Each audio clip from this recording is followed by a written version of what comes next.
No budget had attracted the kind of scrutiny today's budget had, and most economists had billed it a make or break budget.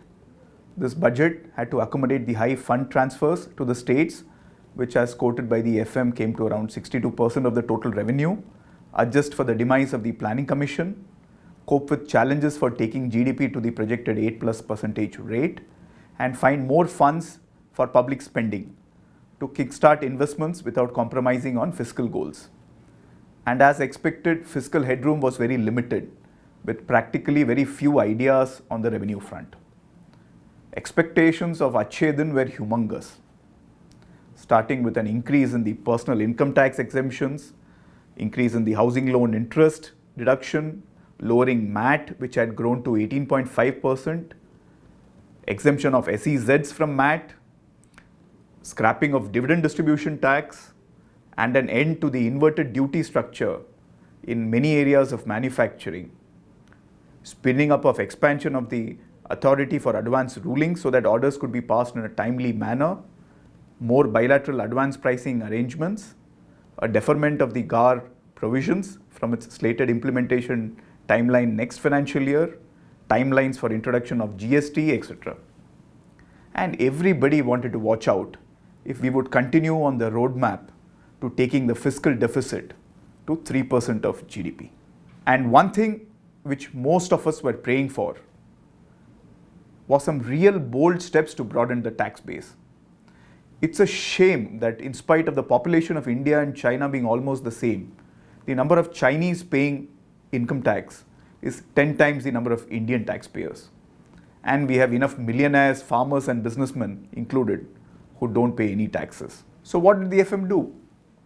He categorically assured that GST, which is expected to play a transformative role in the way our economy functions, will be in place with the required IT infrastructure by April 2016.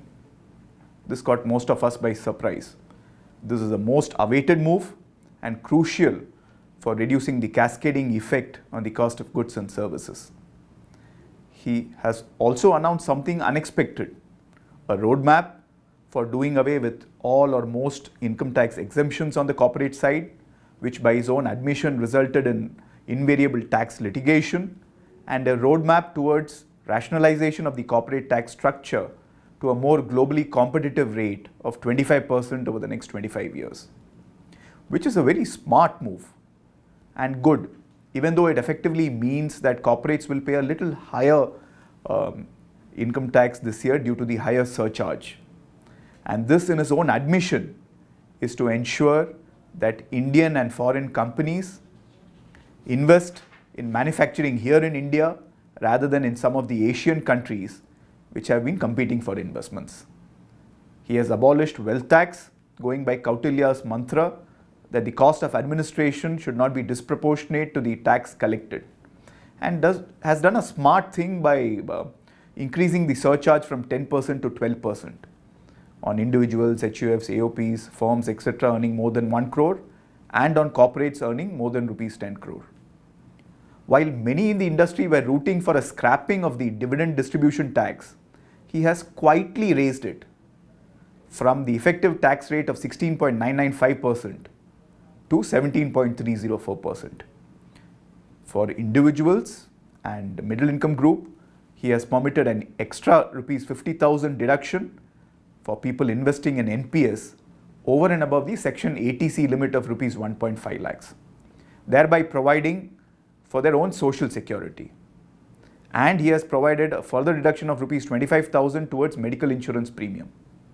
This is in line with the commonly accepted thinking that Indians do not do what is good for them unless they are tax incentivized. He has reduced customs duty on 22 items, attempting to mitigate partly the inverted duty structure which was acting as an impediment towards manufacturing in India. Withholding tax on royalty has been reduced from 25% to 10%, a move widely seen as encouraging a lot of technology transfer from overseas partners to Indians. The domestic transfer pricing threshold has been increased from rupees 5 crore to rupees 20 crore, which is expected to give respite to many of the smaller corporates currently having to do this. GAR has been deferred as expected by 2 years to FY18 and more importantly, made applicable prospectively to investments made after that date. On the indirect tax front, he is embarking on softening the blow of GST by progressively moving from 12.36% to 14% next year, so that the final move to 16 to 18% under GST will not hit so hard. The negative list under service tax has been pruned largely by allowing pass-through status to all category 1 and 2 alternative investment funds governed by SEBI and making rental income earned by rates to be passed through and taxable in the hands of the sponsor. He has made these avenues very tax attractive. And he has also signaled the intent to work towards restricting the flow of black money in the economy through very punitive measures and a stringent law. So, in short, he has made an earnest attempt to be the investor's darling and to be corporate friendly, and has signaled a long-term economic reforms route without hurting India's vast consumer class. He has also committed an investment of rupees 70,000 crores to infrastructure, and he hopes, as he admitted later on television, that by borrowing from multilateral agencies and bringing out tax-free bonds for the road, power and railway sector, he can kickstart capex in the country, thereby reviving growth. We believe it is an earnest attempt and should work well. But there were misses also. In terms of misses, he has left the income tax slabs untouched. And by his own admission, he does not have the luxury yet to do this. A lot of people would be very disappointed by this. He has been unable to take brave steps to broaden the tax base and touch the holy cows. There has been no mention of any change to the retrospective tax amendments, leaving it a little ambiguous. SEZs continue to be unattractive because of the withdrawal of the tax holidays. MAT continues to remain unchanged.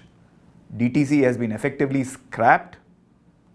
And it's still a little unclear how he will increase the financial savings as a percentage of GDP. And the details of the gold investment scheme are still awaited. But all in all, as the volatility in the markets showed, it's a bittersweet budget, which at the end of the day leaves us smiling. Thank you.